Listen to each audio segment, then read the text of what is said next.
This is Mark Tobias and Tobias Blues-Manis with Investigative Law Offices and Security Laboratories. We've undertaken an analysis of gun safes in part one of this report. Part two will be a follow-up with in-room hotel safes. They all have similar characteristics.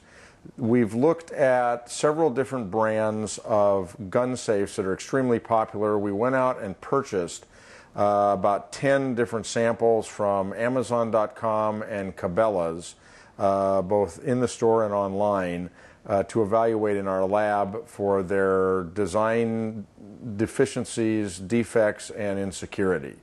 What we found is not surprising.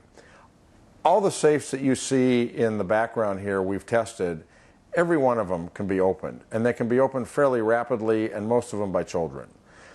These safes are designed to protect valuables and protect weapons, and to keep kids away from guns. This inquiry began because of the tragic death of a 3-year-old, the son of a police officer in Vancouver, Washington in 2010. As a result of that inquiry, we looked at a safe that was issued by the Sheriff's Department in Vancouver. We found it to be totally defective in engineering. It's made by Stack-On company in Wakanda, Illinois. So we decided not only to document what was wrong with that safe, but to look at all of their other safes. Now, as you see, we have electronic keypads, we have biometric with fingerprint, we have key lock plus keypad, we have biometric, again, fingerprint by a different manufacturer. So we didn't want to just look at Stack-On. We wanted to look at some of their competitors. So we looked at AMSEC, Stack-On, Bulldog, and Secure Vault, which are all shown here. We have others that we looked at, but this is a pretty good representative sample. You'll notice one of the Stack-Ons we have two of here because there's a design defect that we can exploit to open the safe in about 5 seconds, and so we wanted to make sure that it wasn't a manufacturing defect for one of them, so we ordered another one, same problem. So basically what our lab does, we analyze high security locks and other products for bypass capability. We work for some of the largest lock manufacturers in the world, and we find engineering problems. And in this case, it's our contention that Stack-On and these other companies, they honestly do not understand security engineering, and how they know how to make things work, but they do not know how to break them, and in this case, with potentially tragic consequences. We already have one 3-year-old that's been killed because of a gunshot wound. The gun was in a Stack-On safe, the safe was accessed, and the net result is that the little boy is dead. That is as serious a design defect as you can get. We tested, as I noted, 5 different brands, including Stack-On, which is one of the major manufacturers in the United States, and all of these, in our view, are defective. Their designs are not secure, and every one of these safes should be pulled from the market until they're fixed. They should be recalled. Amazon.com, Walmart, Cabela's, any other retailer that's distributing these, as well as locksmiths, they ought to be aware of what the vulnerabilities are, because it's just a matter of time before somebody else gets hurt or killed. I should also mention that the California Department of Justice has enacted standards many years ago for gun locks. Many of these safes are rated as passing those standards and in compliance with them. We're investigating that aspect of this case right now, because California should not be certifying safes that can be opened by a child in seconds. Some of the implements that we've used to open these safes are a paperclip, a straw, a piece of wire that is just a little piece of shim, and actually a piece of brass that you can buy at any hardware store.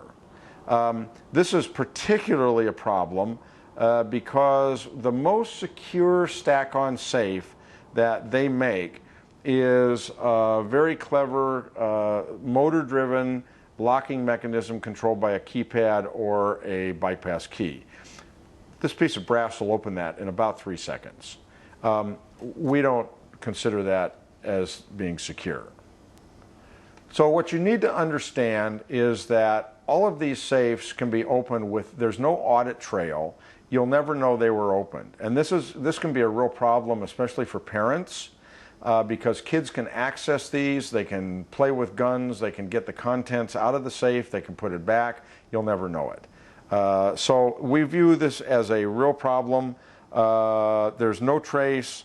One of the videos that we did in preparation for this report is a 3-year-old child literally opening one of the stack-on safes and one of the MSEC safes.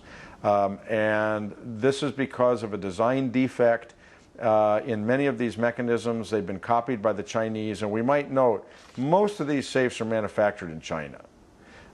So we don't know who's responsible for the security engineering, whether it's the Chinese or whether it's the American companies that are importing these. What we can tell you is they really do not have a clue as to how to make a secure container.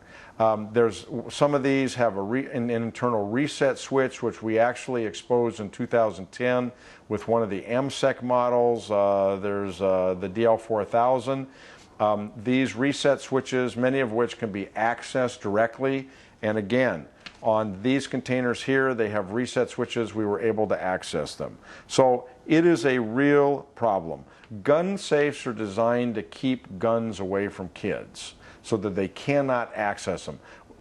We did a report years ago on gun locks and found that essentially most of them are worthless, even the ones that are certified by the Department of Justice in California. There's very few gun locks that we would rate as secure. Gun safes are supposed to be one step above that. None of these are secure, and again, these are the major brands in the United States.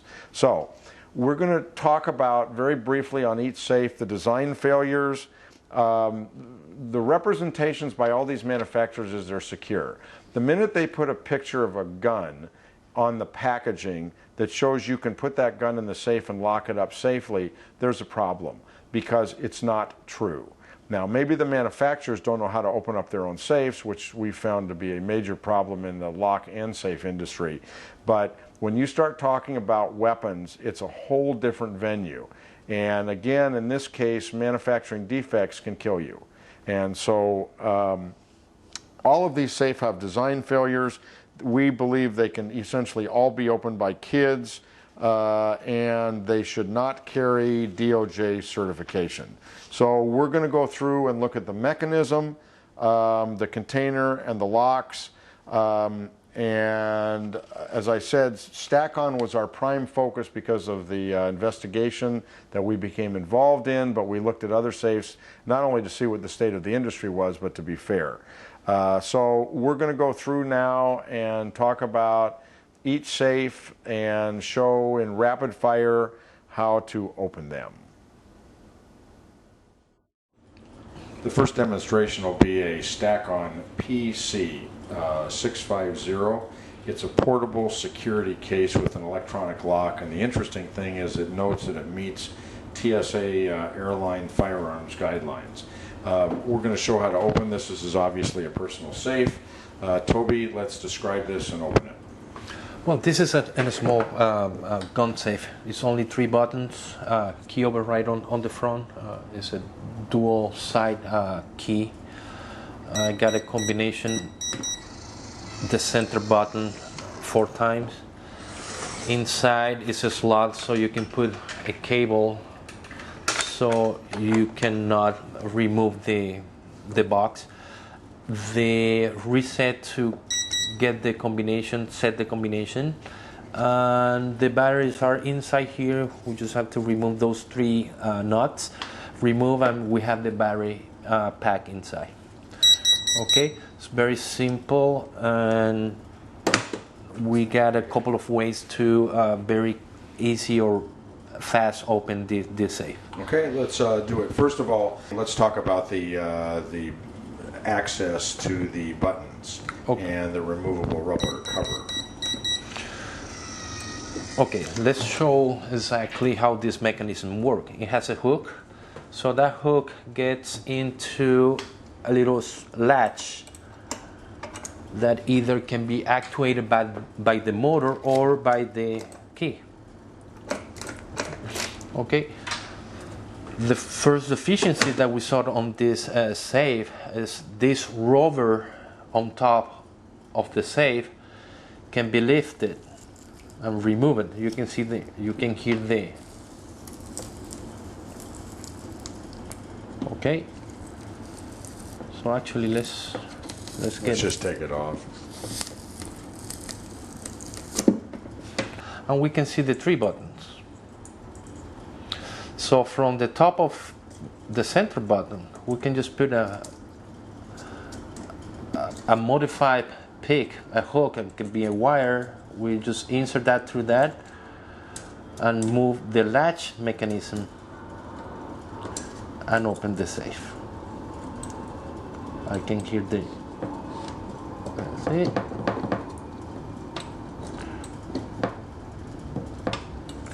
Let's give it a more curve.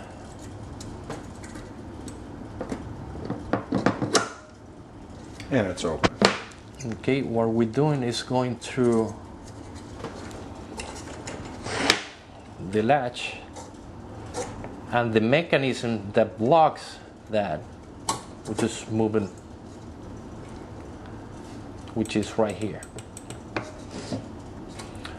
Is exactly in the position that we need it.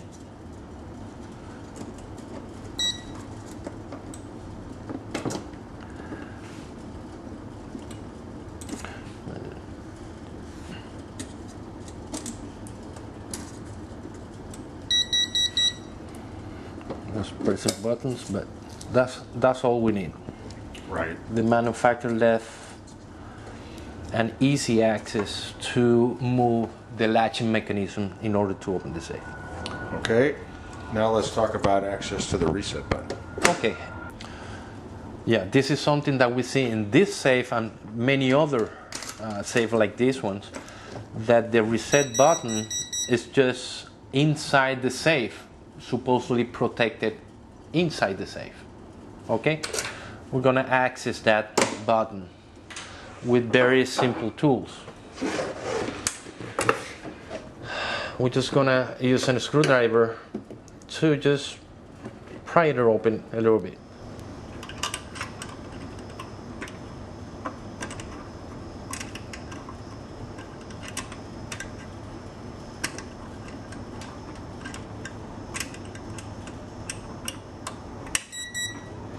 That's the first 1, 2. Now we have to hit it again. That's all we need. The all combination center 4 times is no longer working. We just created our own combination. We can either remove the cable, steal the box. This is another issue that we see in many of the stack-on keys. We use this piece of flat brass to reset the combination. Now we're gonna use that same flat. I'm just gonna cut 2 corners. I'm gonna simulate like the tip of a key. And we're gonna use that also to open the safe. Let me just put it on front so you can see it.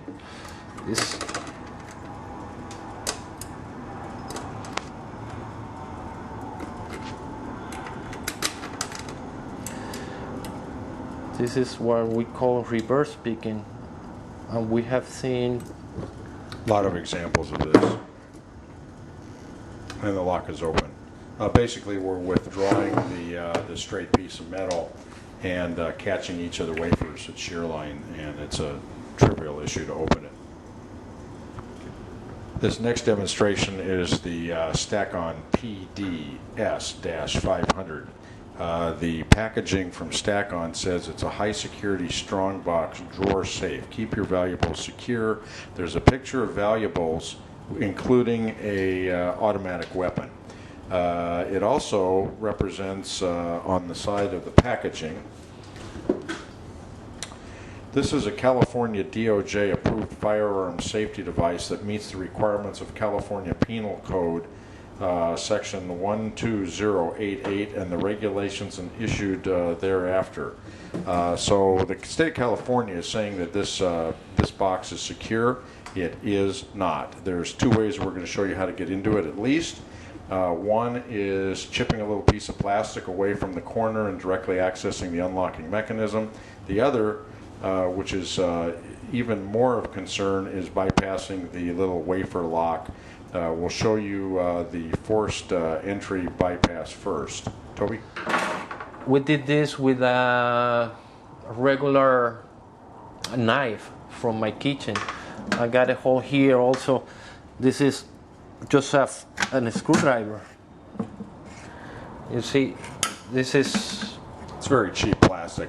We don't believe in plastic. That's our first problem. Okay, so that's really not the problem. The problem is there is an access hole for the cables, which probably, let me see if we can get this wire through here, right there. Okay, and these systems are very simple. It's just a solenoid that moves away in order for the bolt to retract.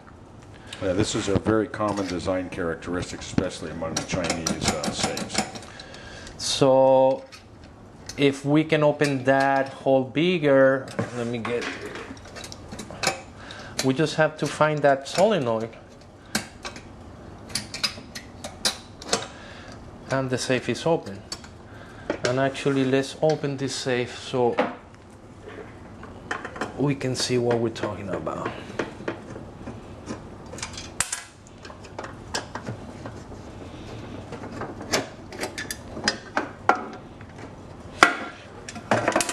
Right there you can see the wire, and you can see it's a big opening because somehow they had to communicate from the circuit board from the outside keypad. So it doesn't matter if the keypad is not strong, but at least you need some type of protection. There's the solenoid that we just access with that piece of wire. And it's basically a straight piece of wire. Yeah, it's very simple access. This is not a secure container at all. And for the state of California to be rating this as compliant with their regulations and standards points out what we've been talking about for many years, which is the standards really don't address what they should. Mm-hmm. This is the lowest common denominator for manufacturers to get by the standards. Okay, we're still on the PDS 500, the high security Strongbox safe that Stack-On makes. This is even a more critical problem. It's the lock that they used to bypass the electronics. Toby, let's go ahead and essentially pick that with a flat piece of metal. First, okay. Or a paper clip. Let's do both. Actually, let's do first the key. Behind the cover, what we don't see is a bypass cylinder in case the battery dies for servicing, the electronics died. You can use a key. I'm going to show you the key. This is a double-sided key. Okay, I'm just putting the key, removing the key little by little, so you can see it has all the wafers. It has a code, so you can order the key through the manufacturer through that code. And actually, let me just leave one of the keys there. Okay, because we're gonna emulate or simulate this key with something different. First, we're gonna use this flat of stock, brass stock. I just cut the two tips so we can insert this into the keyway. The safe is locked. We just have to put tension, remove a little bit and now we can open the safe. Yeah, I should point out how this is a common method of opening locks. You're basically backing out of the keyway and trapping each wafer at shear line, and this is a really cheap lock, so it's not difficult to do at all. Okay, so let's lock it again, and now we're gonna use something different, something that is gonna be even, I would say, rare. Yeah. Okay, which is gonna be a paper clip. So we're just gonna do the same thing. We're gonna use the two sides for the paper clip Has both a tension wrench and backing out of the wafers. and that's it. The safe is open again. Yeah. So this is really a serious problem, because believe me, any kid can do this. This is not difficult, and this information is on the internet with regard to wafer locks, even some pin tumbler locks.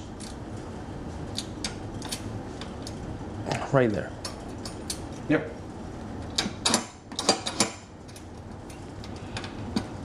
So for California to be certifying this lock doesn't speak very well for the standards. This next segment details the stack-on models PS 5, 7, and 10B, B for biometric. All of these safes have the same keypad control. They have a biometric fingerprint reader and a key bypass. Different size boxes, but all the same mechanism. They're all the same defects. We're going to show you how to open these in a variety of fashion. These are all California DOJ certified. None of them should be. We cannot imagine that California would have tested these properly unless it's self-certification by Stack-On. We bought 3 of these different versions because we could not believe the first one that we opened how simple it was. So we wanted to confirm our findings with 3 different versions, and they're all vulnerable, as we will show. Okay, Toby, let's talk about these 3 safes. Let's describe them, and let's talk about the key first.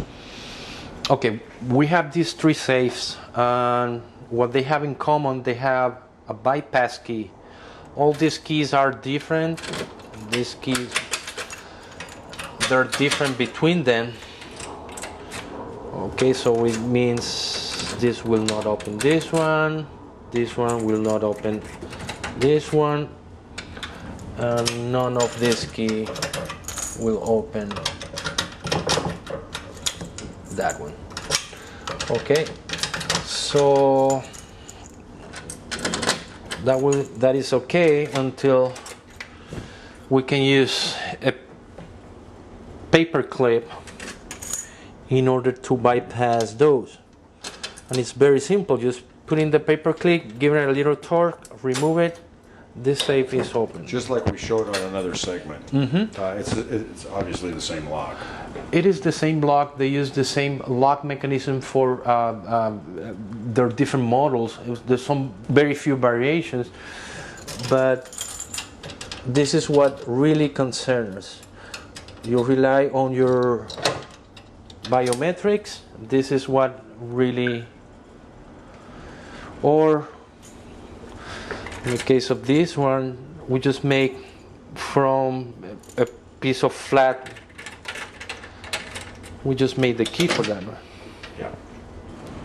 Okay, now we're going to show the most serious problem that we perceive with these 3 different safes, all biometric, all stack-on. 2 of these safes we've tested before. The 3rd one we took out of the box, we have not done this. And so this safe has not been opened before and then fixed from what we did for the other 2. And that'll be explanatory in just a moment. So Toby, let's show the vulnerability of the fingerprint reader. Now let me just say, everybody thinks because it's biometric, because it's encrypted, because there's electronics, that it's secure. In our world, that doesn't mean very much. And the manufacturer has integrated fingerprint for biometric identification, which is just fine, but they didn't consider the physical security side of this issue. And that's the big problem, because at the end of the day, we don't care about the fingerprint reader. We care about getting around the fingerprint reader and actuating the mechanism. So Toby, let's show how we're going to do this. Okay. We're not going to use any tools right now. We're going to use only our fingers, but from the top, we're just going to push really hard Basically now we're creating a hole. It's a big hole. So this one, we did it previously. This was the first one that we have. Same thing we're gonna do with this one. And this one is a brand new. We haven't even tried it. So you see it's a little bit harder, but there we go. We have the hole. The problem is now that we have access just to put a wire through, and then we can access the solenoid. And the door is open. Okay. Same thing we can do because they all share the same mechanism. Same mechanism. Yeah. Okay. And we're gonna. This one actually has a small protection, but still we can go through the protection to that protective cover. The hole is too big. My finger. We're gonna do a tight shot from the inside. It's amazing. So we just have to play with some wires in order to open this. Yeah, this one wins what we call the Jenna Lynn Award for 2012 for incompetent design. Let me just put it like that because this is has a very strong spring. Yeah. Let's see.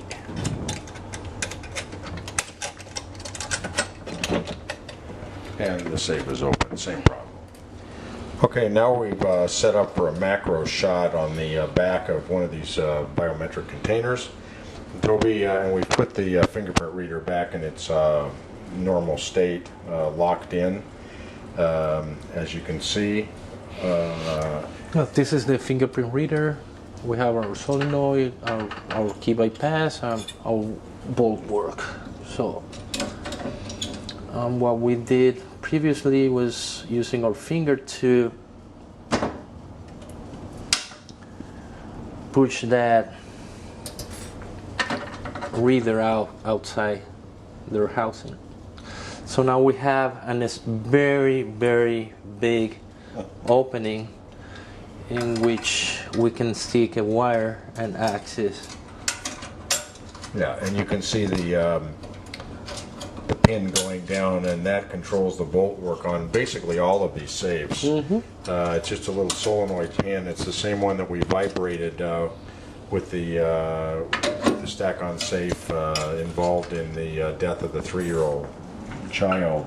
So this is exactly what we're doing, and it's very simple, and they're all subject to this vulnerability.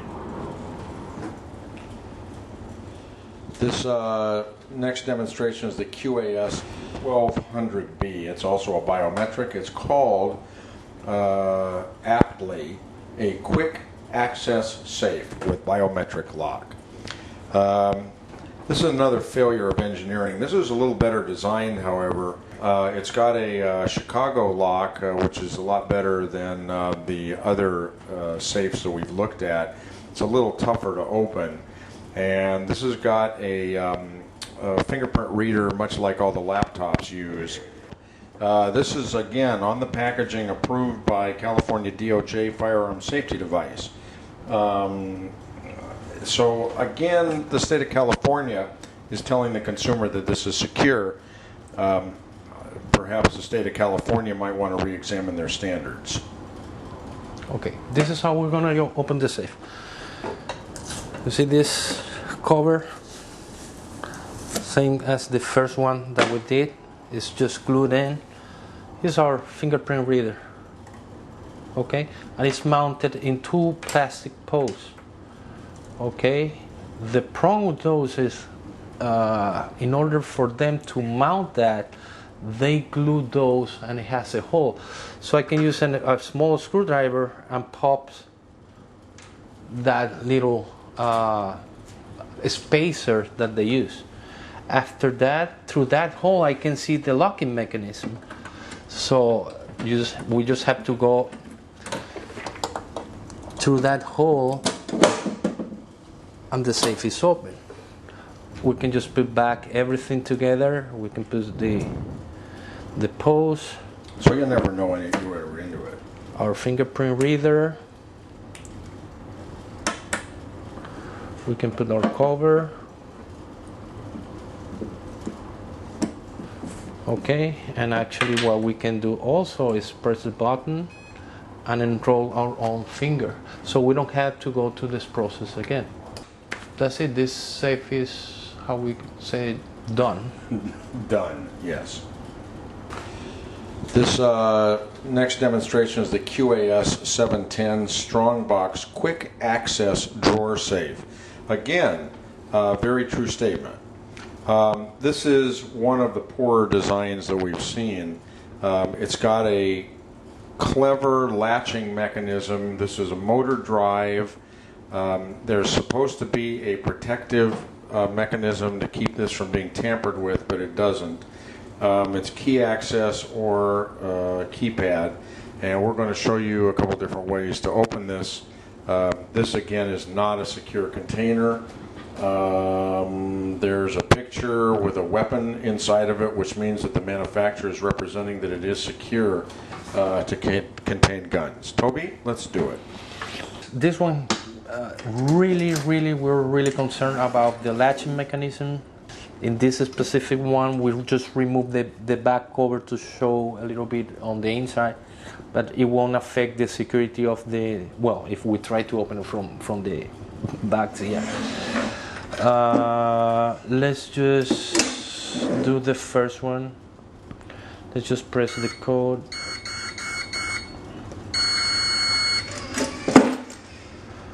It opens, and it's a motor that is supposed to lock this mechanism back, but we can just use a piece of metal shim, brass shim, and opens this safe through the side. Not difficult at all. No, as a matter of fact, one of the pin that they use for securing the lid against the body can be used as a guide, so it's very quickly accomplished. So they have a protection from the top, so you cannot access the latch mechanism, but right here, this is what we're tripping. Okay, so then we thought that we can use also a straw to do the same trick. So let's do it. Let's open. Yeah, this is what we would call the last straw, or the final straw. So we just have to get to that system, and that's it. Yeah, not very difficult and not good engineering at all. Now we're going to talk about the key bypass. We examined the key bypass and we noticed something really peculiar on this safe. If we use a screwdriver and put torque on it, little by little,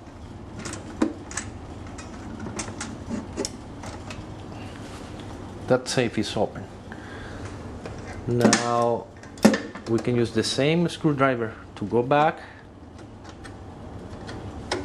Okay, and let's just test the key. Let me see if it's this one.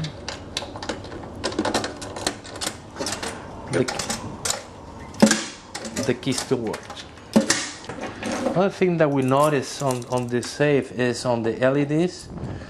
If we can use something to pull them out. So we're gonna get like this one. Let's see. So then we have access to the interior of the safe, and we can try to manipulate the mechanism that, let me put it this way, you know, everything that we can exploit to get inside the safe and move the mechanism that opens the safe, that's a problem. Yeah, it's not good design. This is definitely not a secure container and would not be recommended to store weapons.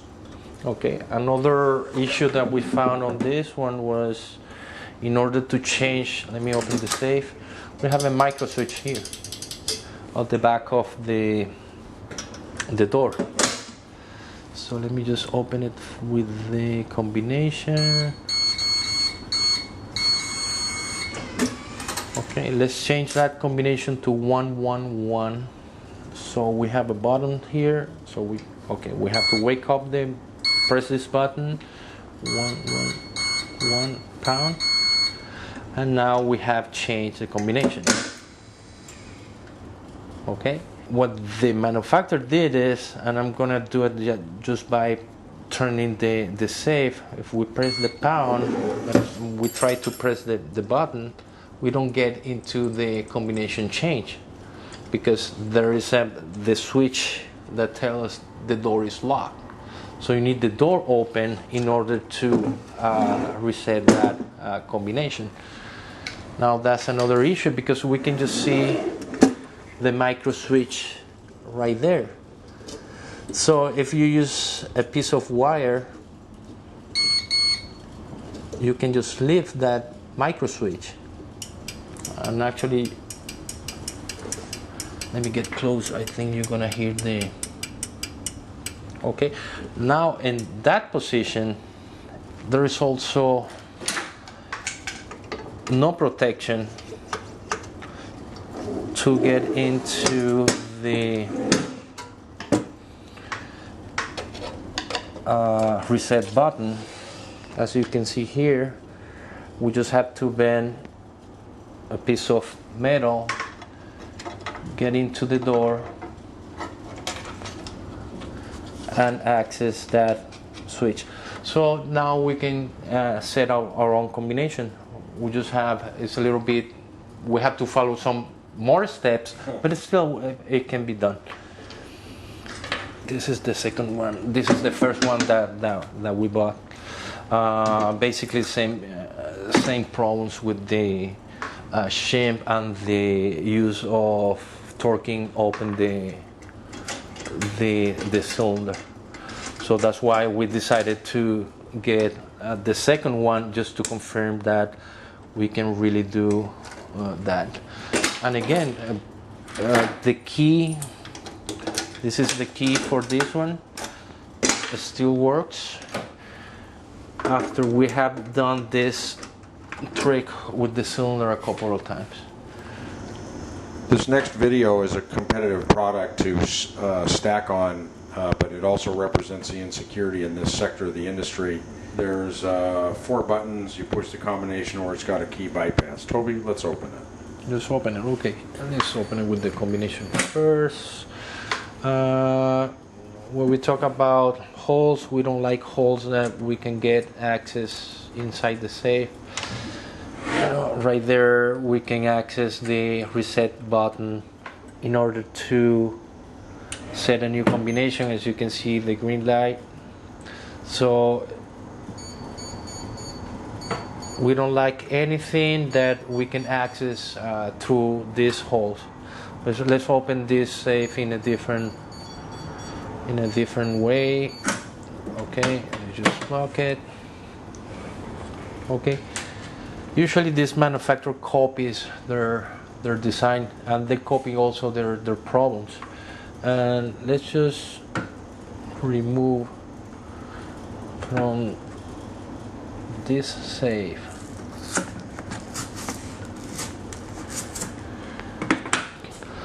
Okay, so Toby, we've got the cover pulled off, and now we're going to pry underneath it to gain wire access to trigger the mechanism. We can just use a screwdriver, so we can wedge a little bit between the locking housing and the box, so we can stick a wire through that hole to that opening, and we can access the same mechanism that the cylinder is gonna actuate and open the safe. So that would be one way to do it.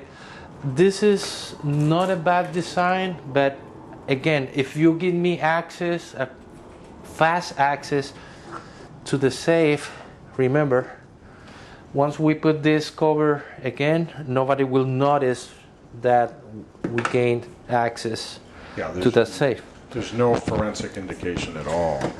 There is other hole right here, which is where the LED for the safe is give us the status. We can just insert a wire over there, and this time we're gonna try to hook the wire mechanism that works on the safe. It's like a spring, and it is a spring loaded. That's what it closes the mechanism. So we're gonna disengage this side, and it's gonna force the mechanism open. Let me just grab the problem now. This safe remains open all the time. Yep. But the safe is open. It's quick access through existing holes. And actually, if we put this here, we find the safe open. We have not even a clue how that was done. This segment is about the Bulldog Vault. Not a safe, but a vault, which would indicate maybe it's more secure. This is also sold, I believe we bought this at Cabela's. And again, it's got the same problems, same bypass. This is really quite amazing. Toby, let's describe how this works. There's several different ways of getting into this. Basically with a wire going through the battery port or around the system. Toby? There's two ways that we can open this safe. We just made a small shim from a piece of flat brass stock, and we can just go and push the mechanism through a hole on the side and access the same as we're doing from the top.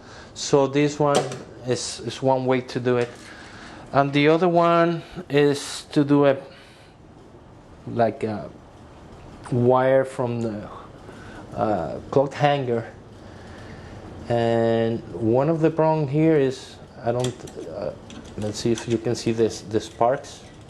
Yeah, this is really a brilliant design because we're going through and shorting out against the internal battery, which means that it can burn up the wiring, burn up the batteries, but you can also open the mechanism. Well, as we said, this is a working unit. Let's do it a little bit faster. So we just have to put that, and the safe is open. Yeah. This is that's why we believe that these are more easy ways to open this safe. And again, no indication that we were in. This is a summary of what we've talked about in the preceding videos with regard to stack-on and other gun safes. Basically, what we've shown is that all of these safes can be bypassed mechanically. Even the most secure biometric, with the fingerprint readers, with the keypads, with the fingerprint reader there, with the biometric, you press one or more combination of buttons.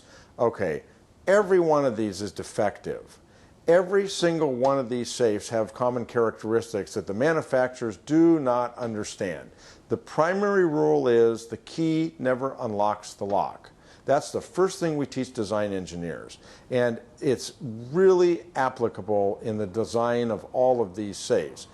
Every single one of these safes has holes for mounting, for access. We can exploit those holes and trigger the unlocking mechanisms. We can trigger the reset mechanisms and enter a new combination.